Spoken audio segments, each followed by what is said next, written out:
Every house on my street had its windows thrown wide with light that night. Candles on mantels, strings of bulbs blinking like patient stars. Every house but one. I'm the kind of neighbor who notices the little things.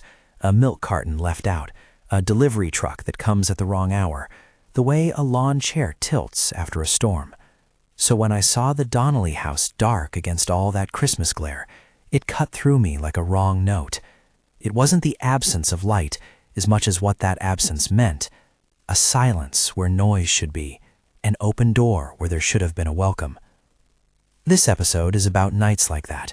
6 stories where the holiday illusion of warmth is brittle and thin, where thresholds stop meaning safety and start meaning exposure.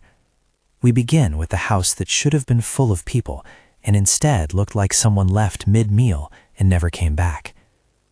I want you to listen like you're standing on that snowy porch. Imagine the steam of a turkey gone cold, the half-empty wine glasses, a child's mitten left on the arm of a chair. These are the details that keep the dead weight of an ordinary night from letting you look away.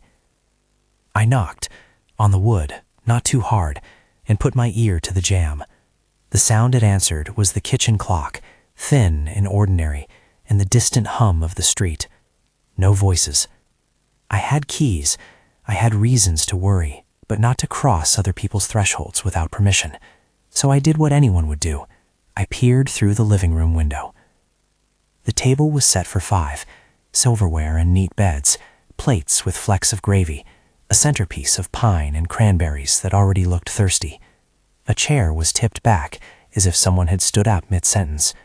A child's coloring page lay face down on the placemat, pencil strokes smudged like fingerprints. A single yellow lamp burned on the sideboard, casting the room in a weary domestic glow. Through the glass, the sight felt obscene, a private scene made public by my stare. I remember thinking the worst, and then trying not to.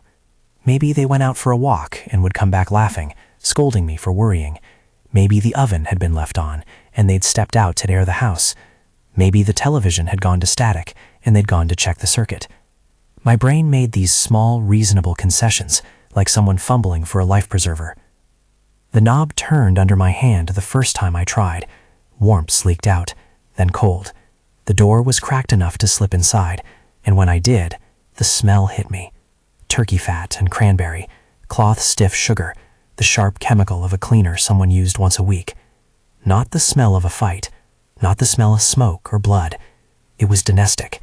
It was ordinary. It was wrong. There was a half-eaten plate at one seat. The gravy was crusted where a fork had been dragged through it. A napkin, folded and wrinkled, lay under a bread roll. One of the chairs had a glove on the armrest, and the table settings were still warm to the touch.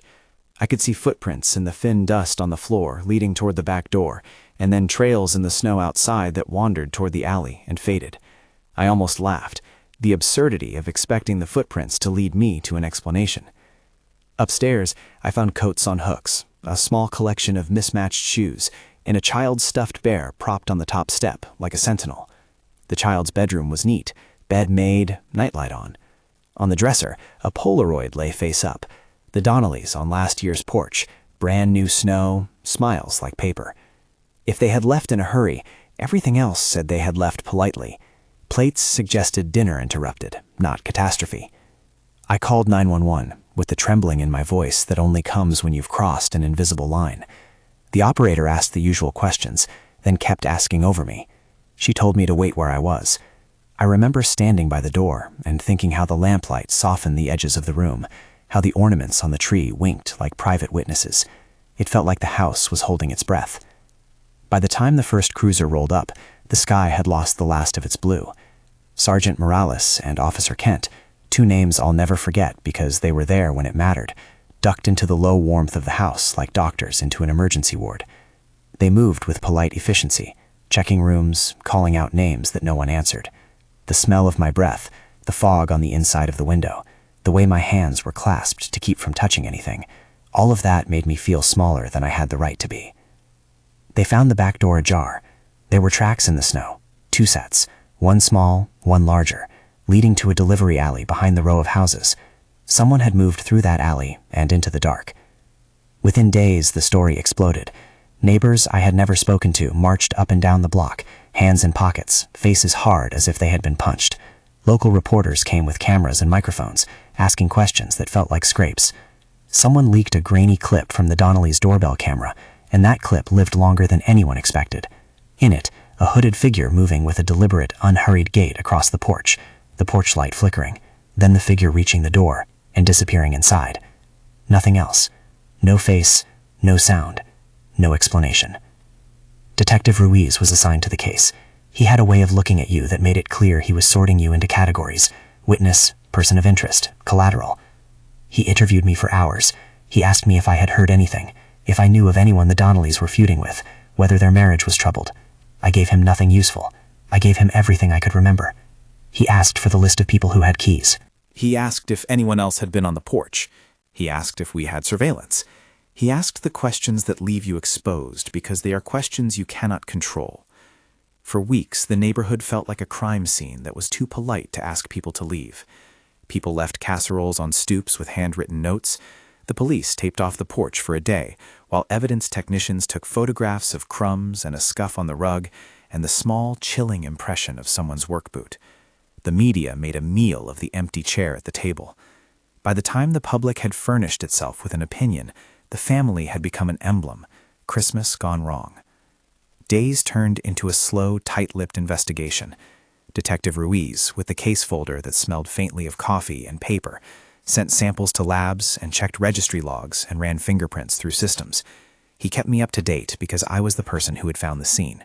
He called me in with updates like a reluctant pen pusher, and sometimes he called just to say there'd been nothing to report. Then, 2 weeks after the discovery, the phone rang at 6 in the morning. I had not slept properly since I left that house. Sleep felt obscene. Detective Ruiz's voice was not triumphant. It was like someone telling you the weather. Factual, efficient, unacceptable. They had a match on DNA found under one of the Donnelly's fingernails, a partial profile that matched a man named Curtis Bellamy. It had come back from a lab across state lines. His name had threads attached to it, previous arrests, a record that made him searchable. Not to a murderer yet.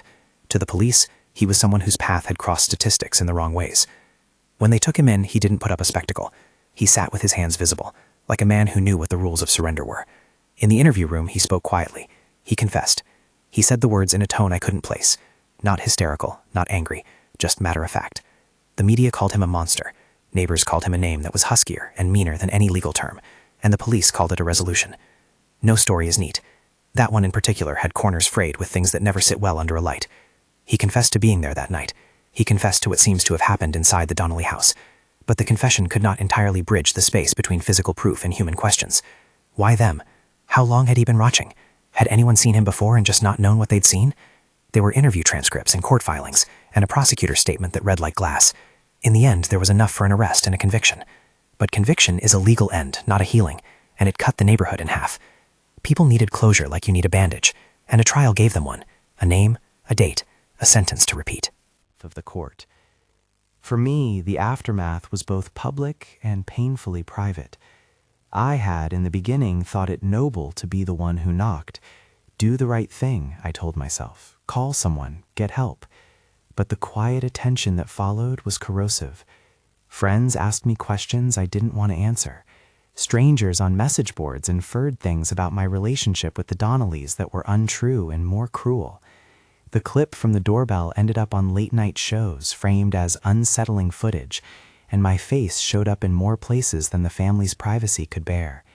Every time the case was mentioned, my name was somewhere near the start of the sentence. Then came the letters. At first, they were notes of thanks and casseroles, then postcards from people who wished to offer opinions, and finally a few thin threats that came on Monday afternoons, stamped and indifferent.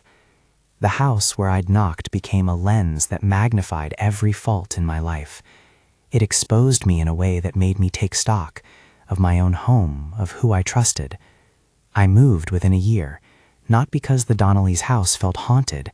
It never felt haunted so much as compromised, but because every time I passed that darkened porch, I felt a small shame, like I had failed at vigilance, or like my obligation to my neighbors had been turned into a performance to be judged. Detective Ruiz visited the neighborhood during the trial. He spoke in measured sentences that were not for us so much as for the tape and the record. He said the investigation had been thorough, that the match had been corroborated with other evidence, that the confession had sealed what the lab had begun. He recommended community watch programs. He recommended vigilance. He recommended politely and infuriatingly that we carry on with our lives. I tried. I learned to practice normal gestures with exaggerated care. I went to Christmas Mass the following year and found the empty chair in a pew and felt the wrongness of it all again like a physical shove. The Donnelly's house got a new family months after the trial. The new curtains were a lighter shade. The new family stacked their life in a way that suggested an attempt to sew the torn seams of the block back together. They left their lights on that first Christmas and watched as the neighbors watched them. It should have been a hopeful thing, renewal, and yet the light felt like a thin coat of varnish over something that could not be smoothed. When I speak about that night now, I try to make two things clear. First, what I saw that evening was not spectacular in the cinematic sense. No broken windows, no dramatic blood, no cinematic struggle. It was small, domestic, and therefore more unsettling because it suggested an intimacy violated rather than a battle won or lost. Second, there is a cost to involvement. Doing what seemed right, calling the police, staying on the scene, testifying in court, put me at the center of a story I never asked to be part of. That center has weight. If you're listening and wondering whether you would act, whether you'd knock or call or walk away, know this: the weight of action is real. It changes you, sometimes for better, sometimes for worse. The Donnelly case gave us an answer in statute and sentencing. It did not give us back dinners or a sense of absolute safety on our block. It left a residue of mistrust that clung to our holiday lights like soot. If this kind of deep dive into true Christmas horrors is your thing and you want more where this came from, like and subscribe. It helps the channel keep telling these stories. I'm not asking for more than that. Just stay. There's more to tell. Thresholds, doors, porches, the thin swing of a screen keep showing up in these stories because that's where the ordinary world meets the outside. It is where trust is negotiated. Do I open the door to neighborly cheer, or am I opening to the wrong kind of person? The next story is about a threshold of a different kind, a will in the hands of a dying man, and a family dinner that was intended as closure, but was designed by someone who knew the family better than anyone to reveal and to ensnare. Uncle Ray's place sits 3 hours away in a hollowed part of the state, where the trees lean in like judges. The house had a low, sagging porch and a smell like smoke and old coffee. You could tell where the house had once been white under decades of peeling. The paint had a look of someone who had given up on being pretty. He'd called everyone in the family, the people he'd known since childhood, the cousins and siblings and their kids, and told them to be there on Christmas Eve. He said there would be no funeral. He said he wanted us together to set things straight. I knew Uncle Ray mostly through summers and bad jokes. He had a laugh like gravel. He wore a cap shaped to his head and always sat in the same chair. He'd had money once, modest, the kind that buys a few niceties and a lot of pride. In his later years, he was thinner and deferential to his own memories, as if memory was a currency he had to manage carefully. He invited us all because he'd written a note that said he needed witnesses. He left an envelope for the person he trusted most. The line read straightforward, almost businesslike: "You are to read this in front of everyone." We drove down narrow roads rimmed with ice, the cars breathing their own fog, and I remember the house's small sounds: the clock, the creak of the stairs, the smell of gravy and something sweet in a pan. It should have been ordinary, a man gathering his family to pass his last wishes. Instead, it felt like a stage being set. The envelope was thick, the paper cheap, and folded with care. Inside were instructions that read like an executor's checklist: the names of who was to receive what, the schedule, where to sign. It also contained a letter to us, his family, that took on a tone I can only describe as performative. He wrote about legacies and honesty, and about truth being more important to him than money. There was a list of grudges, thinly veiled. He asked us to be impartial witnesses to his decisions. What he didn't announce in the note was that he had scheduled the cards in his hand. He made it clear that no one was to leave the table until everyone had spoken. The house's back door had a padlock. We didn't notice until it was late and the snow had begun to close in. The truth is, most of us don't look for locks at a family dinner. We look for the gravy boat. The table was laid out like an accusation. Glassware glittered. The windows reflected faces more than scenery.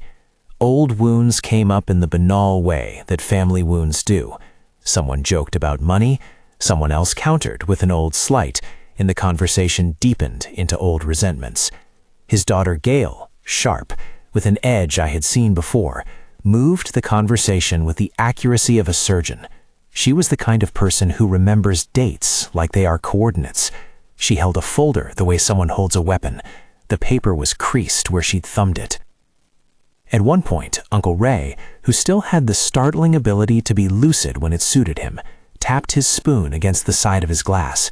The sound was small, but stopped the conversation the way a starting pistol stops runners.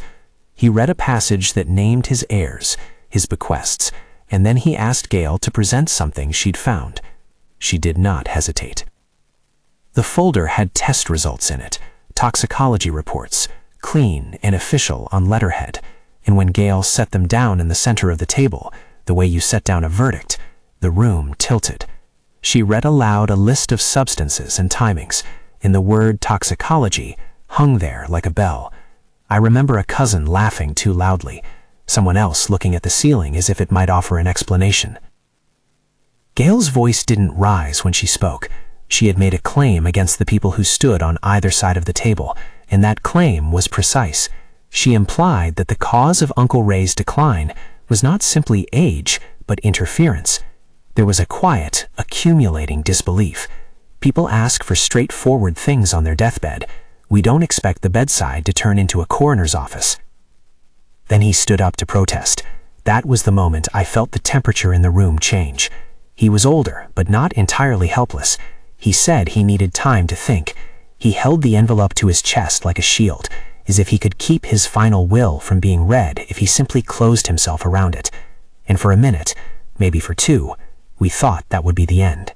He would sleep. We would leave. The family would disperse with the heavy, sticky quiet that families leave behind. Instead, the doors were closed from the outside. The padlock clicked. Someone's car tires crunching on the drive were gone.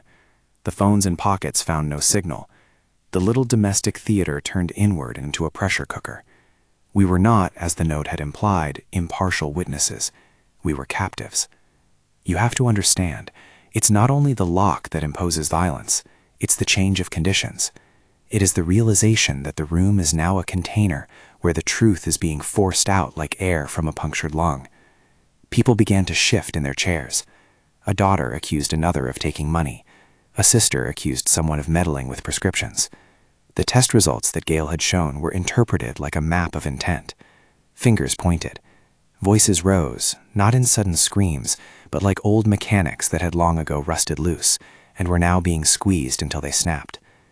At one point, Uncle Ray's eyes fixed on me with a clarity that made me feel seen and small at the same time.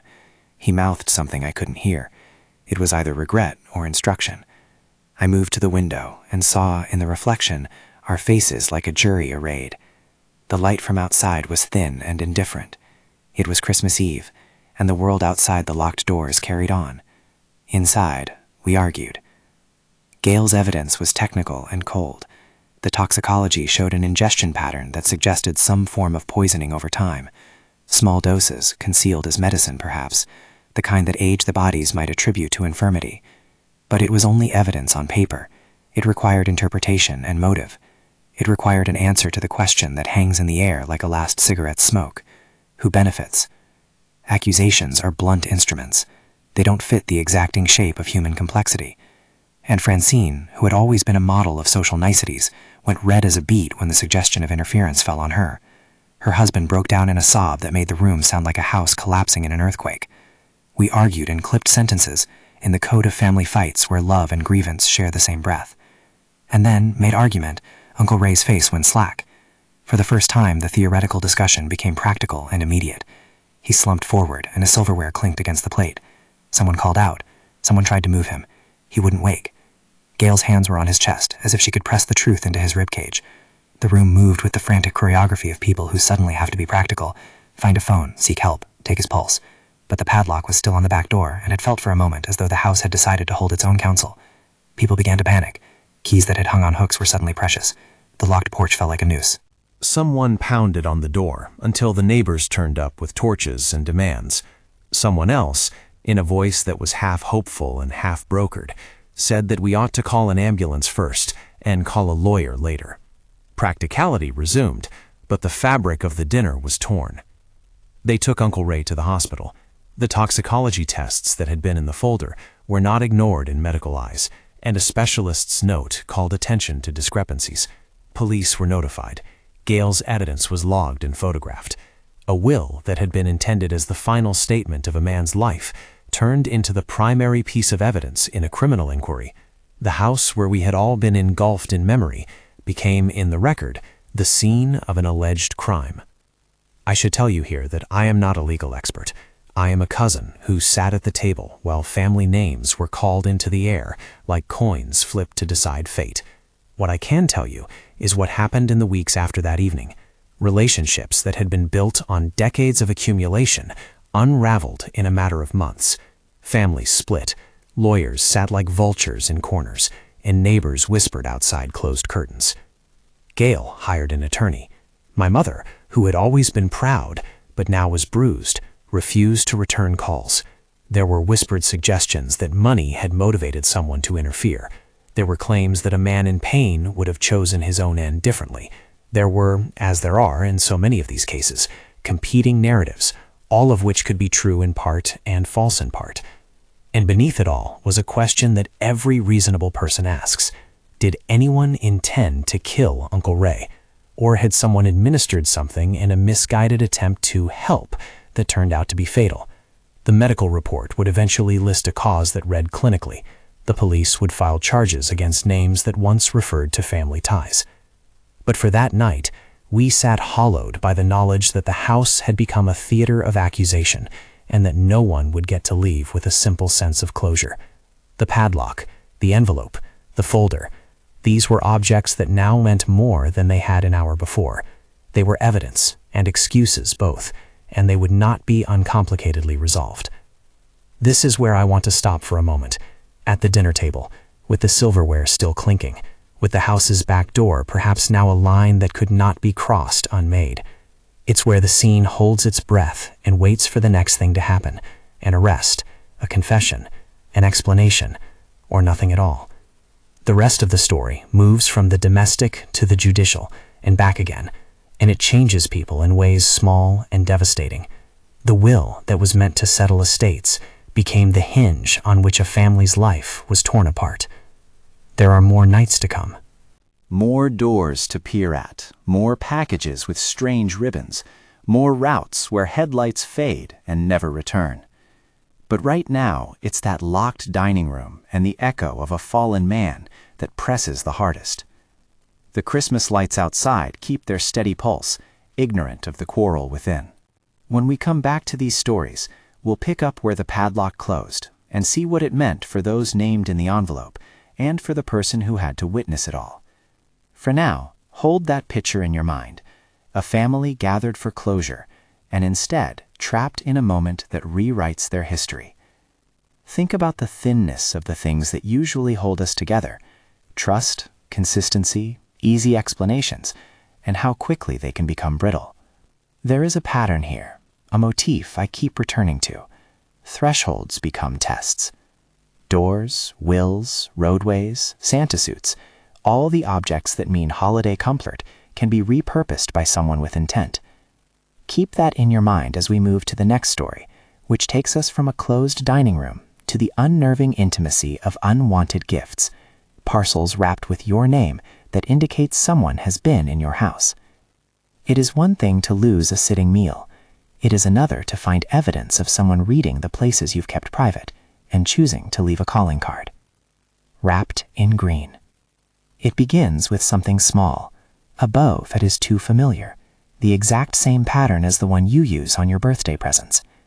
Christmas is a season of small rituals, and when one of those rituals is violated, the violation sits in your chest and won't let you breathe. Natalie. I lived on the 4th floor of a building that smelled faintly of old steam and new detergent. My tree was a Charlie Brown thing I'd bought on sale. It leaned with the tired grace of something that keeps you company because it has nowhere else to go. I worked late shifts at a gallery and kept odd hours. My friends were busy people. I liked the quiet the city gives you when it's snowing, the way it wraps around your building and makes the world seem like it's holding still for a minute. The first thing I noticed was a scarf. It was folded over the rung of my kitchen chair, a green wool with a thin silver thread through it. I picked it up, and the muscle memory of it was wrong. It smelled faintly of someone else's perfume. I had a scarf almost exactly like it, a cheap thing I'd brought on an impulse last winter and forgotten. It wasn't missing from where I imagined I'd left it, but the presence of the scarf where it shouldn't have been felt like a hand on my shoulder when nobody was there. At first, I told myself it was nothing. Maybe a neighbor had found it in the laundry room and left it for me on a chair. Maybe I'd put it down and forgotten. But then other things started to appear. A matchbook from the coffee shop I always went to sat on top of my mailbox, even though I remembered paying for my own. A postcard with my name, a childish looping hand that looked like someone had copied my address from a package, arrived in the mail. A small folded drawing, crayon drawn, of my apartment's layout with the front door, the couch, the exact placement of my sink. The hallway was drawn with an arrow. I told myself to call the cops then, and I almost did. Instead, I called my friend Jenna, who laughed and said I was being dramatic. She suggested wine and told me not to be paranoid. We met, we drank, and I felt safer for a night. The next day, I found a box on my doorstep that had not been there when I left for work. It was wrapped in glossy green paper with a bow, the one I now recognized, and there was no postage, no courier slips, no note, just my name. I carried it upstairs like something alive. My hands trembled in a way I had only felt once before, and that was when a man had once smoked in the stairwell and flinched when someone came up the steps. I opened the box in the kitchen, careful, like you'd open an old photograph that might start to crumble if you touched it wrong. Inside was a kitchen knife wrapped in tissue, the blade sheathed in paper I recognized from my own drawer. I thought of the sound of tin sliding, the smallness of the blade compared to the feelings that swelled when I touched it. There was also a note folded small, a line of handwriting that read simply, "You forgot this." I called the building manager first because I was stupidly afraid of calling the police and being laughed at. He came up and checked the security footage for the lobby and the stairwell. The footage showed no one coming in with a package. The concierge downstairs swore she hadn't seen anyone and offered to call the other tenants. I felt my privacy being inspected by people who didn't understand the particular cold that settles when someone takes your small, private things and uses them like breadcrumbs. When I did call the police, they came with the kind of courtesy the job forces upon people who are experienced with calls that don't end in arrests. Detective Ames came in a coat too thin for December, and a file folder that suggested he had seen similar things before. He listened and took notes and didn't laugh. He asked whether I had an ex, whether I had argued with anyone lately, whether I had posted anything online that might have advertised my schedule. I answered honestly. I had dated in the past, but not recently. I had not posted my keys up for auction. My life was not the sort of thing that made headlines. They dusted for prints and took a photo of the green-wrapped gift without making a big show of it. They put the knife into evidence with the air of people removing something that might be connected to a greater story. The file they wrote had a neat label, "Stalker Possible." It felt to me like a cardboard box labeled in a storage unit. There, now it is categorized. The categorization didn't call me. The things escalated slowly at first, like someone tightening a band. A child's drawing of my bed one morning, with a dot marked at the exact foot where I put a rug. A receipt for a bakery I never visited, tucked under my doormat. The worst was a photograph left on the kitchen counter. Me, asleep on my couch, the light of the television on my face. The photograph was not grainy like a camera caught at a distance. It was close. It showed the curl of my hair, in the small mole on my jaw that I'd never even thought of as distinctive. I hadn't known such a thing could unsettle me until I saw it. Detective Ames took the photograph into his file and said the quiet things that feel like medical terms when they are about you. Surveillance photograph, illegal entry, trespass. He recommended changing locks and getting new curtains and not sleeping with the lights out. He tried to make practical, sensible suggestions, and I followed them with a methodical sort of fear. I swapped the lock on my apartment. I installed a motion sensor light outside my door. I brought curtains that blocked the street light entirely. I altered my route to work as if I were a spy on assignment. I told myself these were small concessions for safety. The police ran with little they could and turned up the frustrating constancy of modern investigations. There were no prints on that knife, no discernible DNA on the postcard, and the building's cameras had been pointed in ways that made the back door shadowed. That meant two things, they told me. Either someone had inside access, or someone was exceptionally careful. They spoke about inside access, like a mechanic talking about an engine, dry and precise. They checked current and former employees of the building. They asked people in the neighborhood. They scanned social media for repeated patterns. Sometimes I felt watched by them in a way that made me small, like a specimen in a jar. Sometimes I felt watched by someone else. I relocated after 3 months. It was a small apartment closer to my work, tighter, cheaper, and with a concierge who signed for packages. I told myself I was pragmatic. I told myself I was choosing safety. I was also choosing to be less visible to someone with the leisure to memorize the routes I took to the market and the nights I left my light on. The police never made an arrest. Detectives came and left, sometimes with new words that sounded promising, and sometimes with the weightless resignation of a case that might not resolve. They told me that the pattern could not be traced to any single suspect, and that sometimes, horrifically, people choose to make other people feel unsafe, without crossing a legal line that would make them removable. There were suggestions, theories, that a past tenant might have a key, that a neighbor might have imbibed too much curiosity, that a delivery person could have been involved. Each theory felt like a new bruise. Each time a detective said the word alleged, the world rearranged into a place where there were fewer certainties. I learned to live with the kind of hyper-awareness that eats at the back of your head. In a restaurant, I noticed when people sat facing the door and arranged their plates in a way that made exits visible. I learned the sound of my own doorknob and knew when a key clicked slightly off rhythm. Christmas was the hardest holiday after that. Lights that used to comfort me now seemed like small flags that announced the time when I'd be home alone. On nights when it snowed, I would stand at my curtained window and watch footprints outside as if they were paragraphs, and I was trying to read a hidden letter. People asked me why I didn't sue, why I didn't press harder. The answers were practical and also smaller and meaner. Investigations cost energy someone had to provide, and I did not have more courage in me than I had fear. There's also a shame that lives under the shame of being targeted. Shame that perhaps you did something wrong, or shared too much, or were simply too ordinary in a way that invited someone else's focus. The effect of such stalking is not explosive, it's incremental. It etches away at a person until their life is smaller because they have carved off the parts of it that feel like risk. I lost friends because my quiet fear became a tendency to cancel plans. I lost the ease of mental space that allowed me to be naive in small ways. I traded spontaneity for a schedule. I learned, in ways that are both practical and corrosive, what privacy costs. When I tell people now, they try to be comforting, the way people try to stitch a bruise, with bandages and soft words. They say, "Oh, that's terrible," and then drift to other news. The story becomes a whisper that doesn't hold the weight of the day-to-day. The detectives told me that not every case concludes with handcuffs and headlines. The worst ones are the ones that leave people living differently, and that difference grows like frost over time. You keep the green scarf in a drawer, sometimes, and sometimes you throw it out. You move to a new place and tell yourself you have agency, but the memory of a blade wrapped like a present does not fold neatly into a memory box.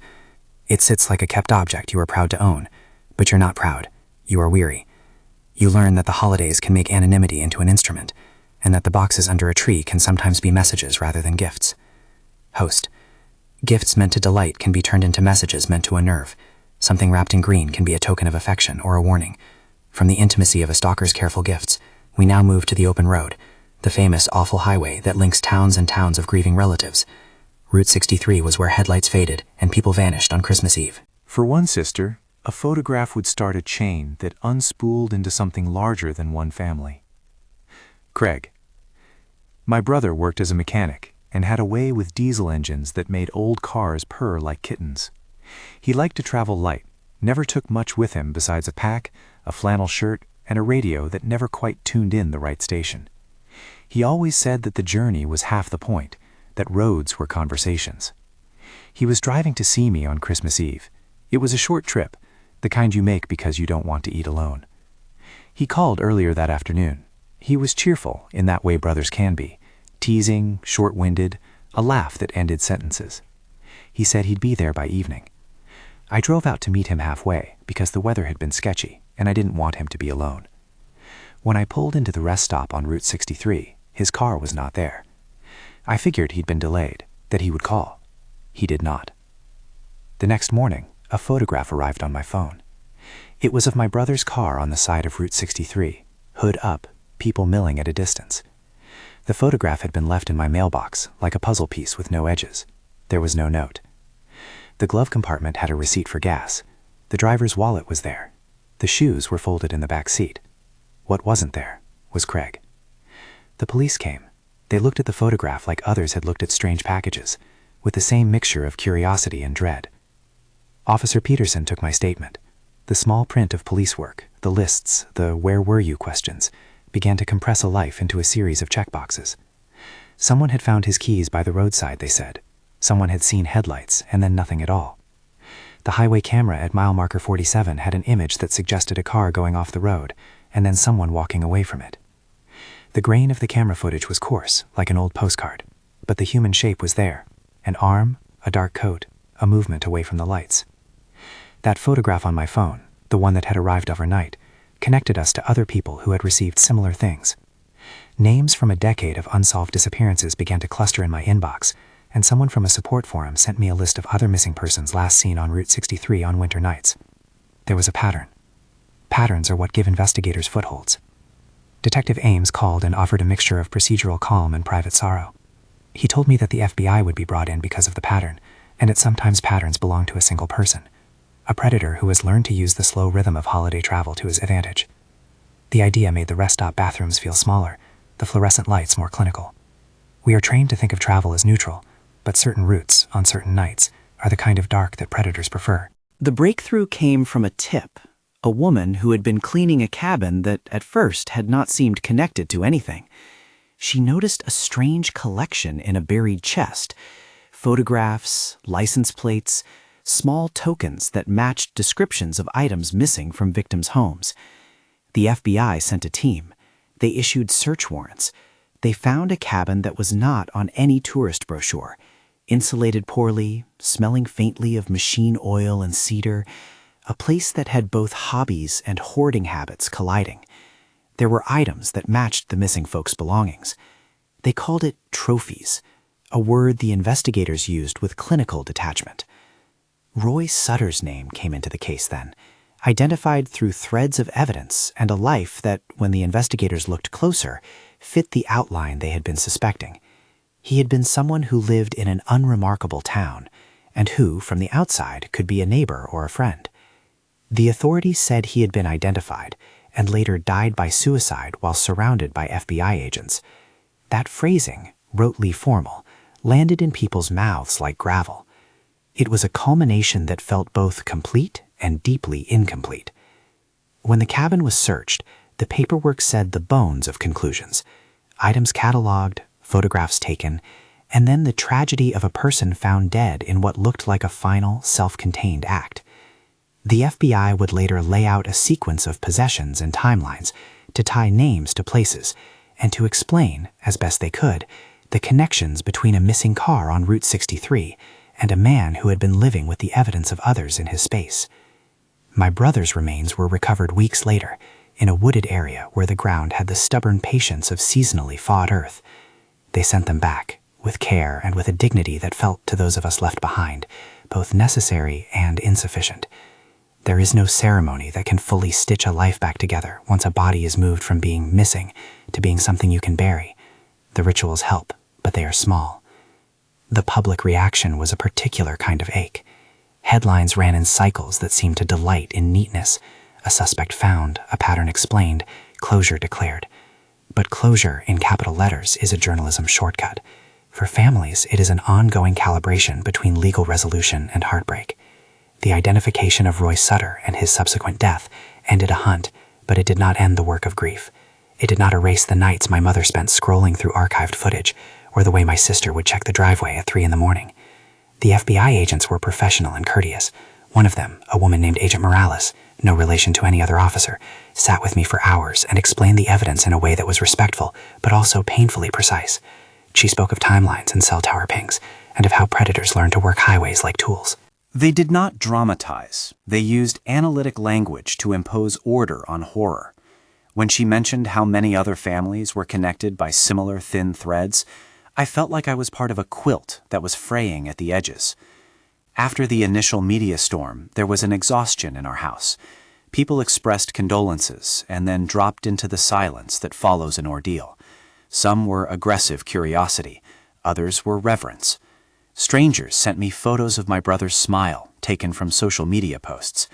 The worst were the conspiracy forums that promised to dig up the truth, which made a kind of greed out of our mourning. It was as if the world had the appetite of a weather pattern. It came, it damaged, and then it moved on. My life changed. I stopped taking long drives alone. I learned to hate the sound of engines at night, because they reminded me of his silhouette walking away from a broken vehicle. I would dream of headlights and empty back seats. I visited the place where his car had been found, and imagined, with a cruelty that felt like bad faith, how easy crimes could be. A single moment, a misstep, a wrong turn. If there is a lesson, if lessons can be wrung from such things, it is the fragility of travel on nights when the world is supposed to be festive and forgiving. Highways can be invisible predators' garages, a place where the human is small and the machinery is big. The FBI closed a chapter, but my mourning is not a chapter. It is a long hedge I tend each winter. Host. Highways and houses. They both stage disappearances, but they use different instruments. One hides behind anonymity and speed, the other behind gifts and familiarity. From a long road we move to a square of town, where holiday costumes provide cover. A man in a maroon Santa suit, who used the season's anonymity to cloak intent. I had thought Santa was an emblem of safety when I was a child, the kind man who hands out sweets and takes pictures for small cheeks. But anonymity is a cloth that anyone can drape over themselves. Maroon Santa, that's the name the women in my town started using, because specific details were unnerving to repeat. There were multiple Santas that year at the festival in the town square, a volunteer station of red suits and cotton beards, and among them one man in a maroon outfit that seemed a shade darker than the rest. He wasn't official. He wasn't on the pamphlet. He was just there, like a stain on a white tablecloth. I was 26, home for the holidays and restless. The festival was low budget and charming in the way only small towns can manage. Hay bales, carolers, a fake chimney for children to feed their letter wishes into. I remember the smell of roasted chestnuts and the glow of bulbs that had seen better decades. I remember thinking that nights like that reminded you how communities could gather and be soft to each other. He approached me with a standard Santa's smile, only his beard was a strandy fake and his voice a little too coarse. He offered a candy cane and said, "Merry Christmas," in a way that suggested it was as much a declaration as a wish. At first it felt normal. Then he lingered. He stood too close, leaned into the space between us, and the air smelled of cheap cologne and something metallic I couldn't name. He asked my age as if he were checking a box. He asked where I lived as if he were considering a route. I felt lightheaded because my brain does that upside-down thing when it registers danger in a familiar cloth. I smiled the way you smile when you want to seem polite, and then moved away. He watched me. I told myself that would be that. The festival is full of people, and people move on. But the next week, I found myself being bumped in the grocery store by someone wearing a maroon scarf. Later, walking to my car, a figure in a dark coat followed at a distance that should have been casual, but felt too close. The worst night came when I was alone, leaving the late shift at a diner. It had snowed, and the streets had the wet gloss of slush. I unlocked my car with a light in my hand, and felt the world close in. A van moved past slowly, and I saw, reflected in the glass of my car window, a shadow that belonged to no one I knew. He lunged at the driver's side and struck the window with a heavy sack, as if to smash it. The glass didn't break fully, but it spiderwebbed in a way that made my heart do something I did not have words for. The sack thumped again. I hit the horn and screamed until the sound left me empty. People pulled over when they heard the noise. The man was gone, swallowed by the alleys. He left my car with the mark of his thumbs and the smear of his sleeves. When the police arrived, they found other reports. A woman who had felt hands on her back in the line for photos. Another who had been offered a special candy cane. A report that matched my description of the maroon suit and the way the man moved like someone who had practiced being invisible. In small towns, predators use the camouflage of ritual. A festival is an organized chaos where strangers become relatives for the span of a carol. The maroon suit allowed him to move among people, to watch, to choose a lone woman at the edges, and then test a boundary. The costume gave him an excuse. He could be dismissed as part of the scenery. That anonymity is a weapon. The police had trouble pinning him down because costumes don't leave much trace. People said he could have been someone from out of town who'd rented a suit. He had the advantage of being a man who could melt into a crowd. The town council instituted stricter identification for volunteers of the next festival, and the rumor mill did the rest. Someone in a janitor's closet might be named. Someone else might be rumored to have left in a hurry.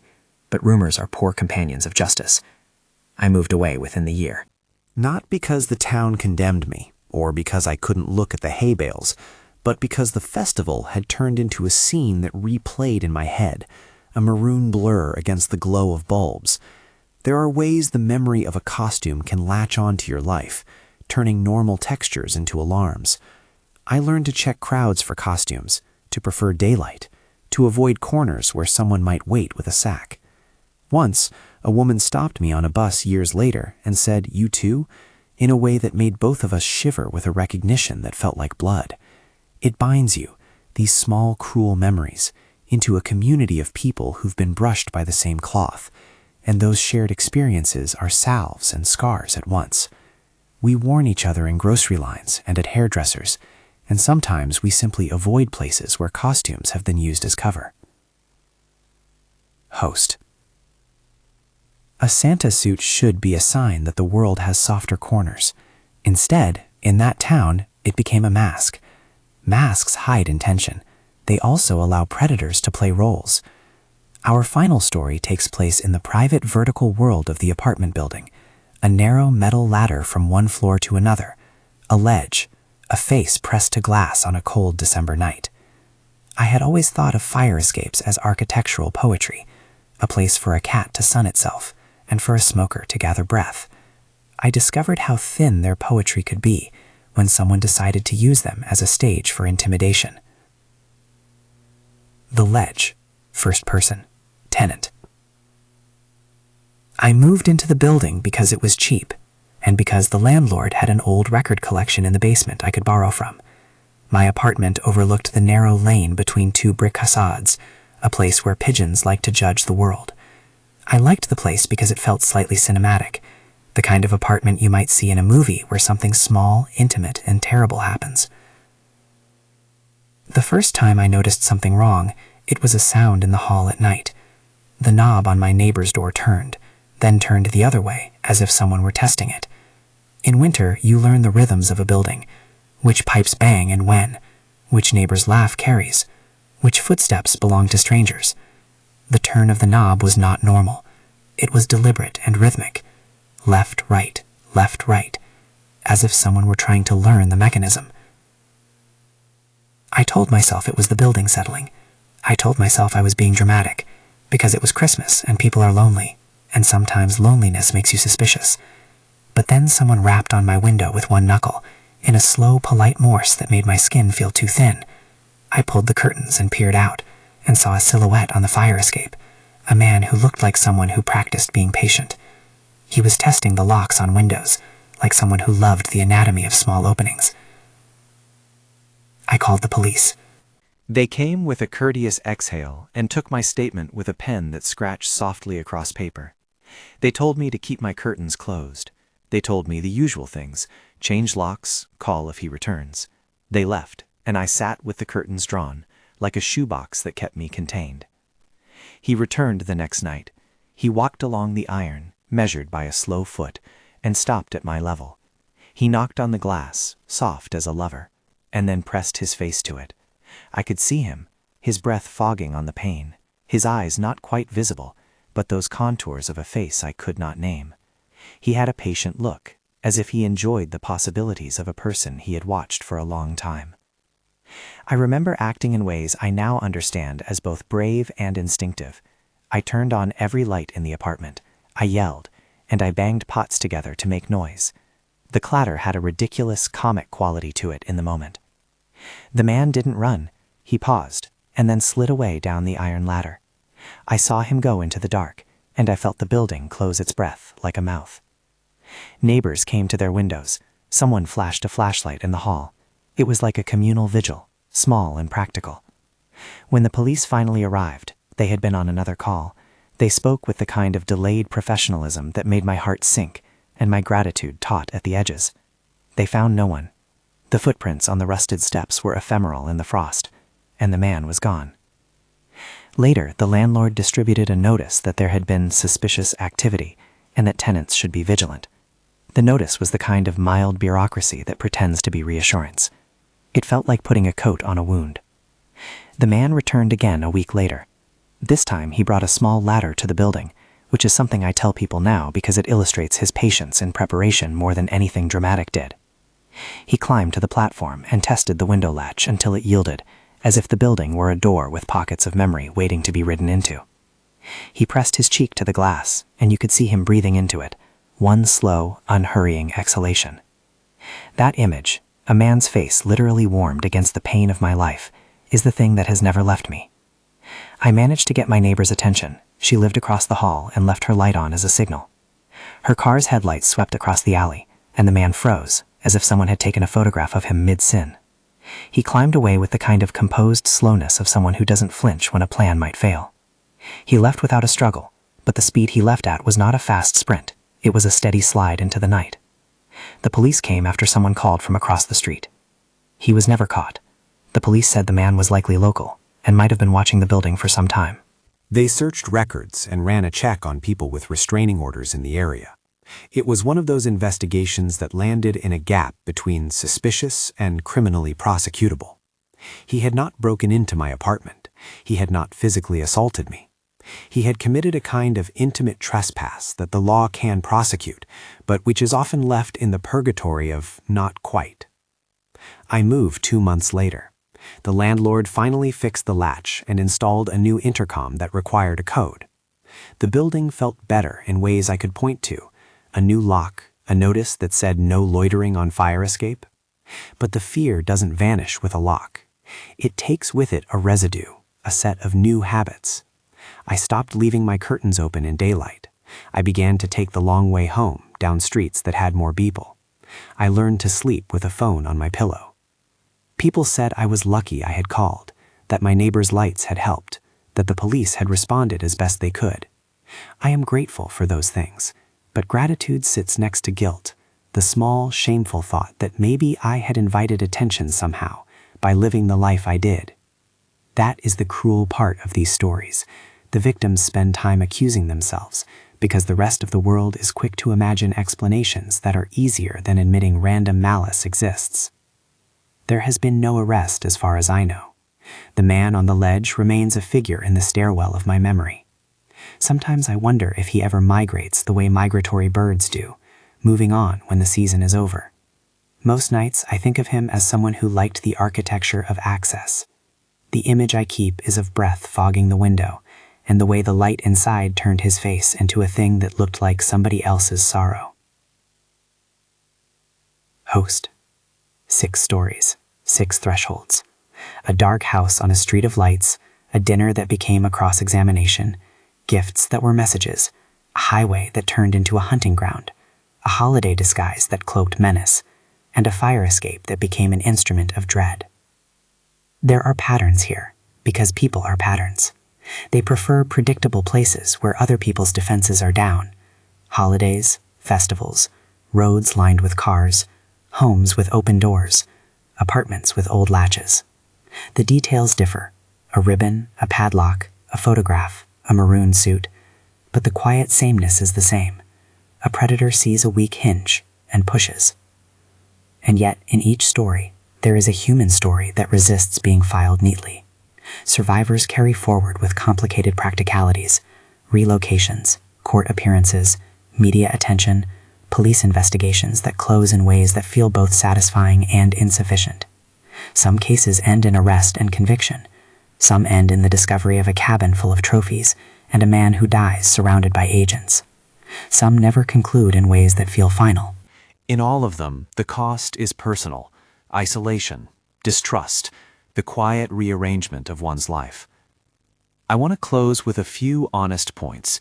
If you see something that seems wrong, tell someone. That doesn't mean put yourself in harm's way. It means call a neighbor, call an officer, document evidence if you can safely do so. Your attention matters, but attention also can have costs, as we saw in the Donnelly case, where witness involvement reshaped lives in ways that were both necessary and painful. If you or someone you know is living through any of these situations, stalking, being followed, finding strange packages, there are resources and hotlines and professionals who can guide steps you can take that prioritize both safety and legal standards. And if you are a friend of someone in the middle of such a thing, the best gift you can give is presence, without judgment. People will make decisions based on fear or practicality. Keep the human with them. Keep offering warmth, meals, a place to sit. These stories are not meant to scare you into paranoia, but to remind you that the holidays, while buoyant with tradition and goodwill, can amplify isolation and create cover for people with harmful intent. Small things, a locked door, a neighbor checking in, a camera in a common hall, can make a difference. But there are no bulletproof measures. Vigilance is not heroism. It is caution. Courage is not an absence of fear. It is aligning action with the best information you have. If you found these stories important, or if they struck a chord, please subscribe and check the playlist linked at the end for more episodes like this. Share these accounts with someone who needs to hear them. Sometimes the smallest warning shapes someone's choices. For those grieving tonight, for those who have moved and put their lives back in order with new curtains and new locks and cautious hope, I see you. These nights are long. They are made longer by the questions that have no answers and the small, sustainable acts of living that continue despite a changed world. We will return to seasonal shadows in another episode. For now, keep your doors in mind, watch the thresholds you pass each night, and guard the small rituals that mean safety to you. If you can, be kind to your neighbor. Sometimes kindness is the thin light that prevents a darker thing from moving in. Thank you for staying through these 6 stories. If you want to hear more, the playlist is linked. Subscribe so you don't miss the next set. Share this episode with someone who might need to hear these warnings, and take care of each other this season.